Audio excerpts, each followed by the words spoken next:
withdrawing their amendments.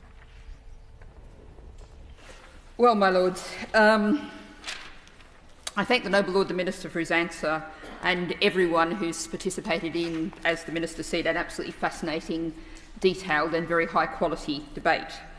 I think I might start with something of a small bombshell, I think, that the Noble Lord the Minister just dropped, in which we appear to have a new outline of the way in which this bill is going to be implemented, just presented to us at the final stage of report on the floor of the House. And as the Noble Lord Duke Benyon pointed out, with some very unclear elements of we suddenly appear to be covering half of the cattle but not the other half of the cattle. I really would question if this is the way in which we should be running through legislation, making legislation. And just to raise one point of something the Noble Lord the Minister said, which has not been raised before, why is aquaculture in here?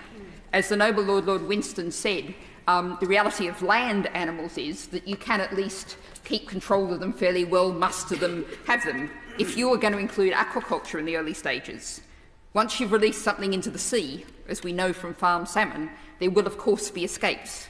And so we've not had a chance to debate all the things the Noble Lord the Minister just said. However, I do want to go back to first principles, and I have to go back to the immensely powerful, important speech from the Noble Lord Winston.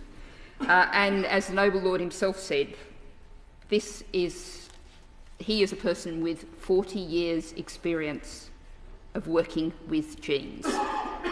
He is your Lordship's House absolute expert.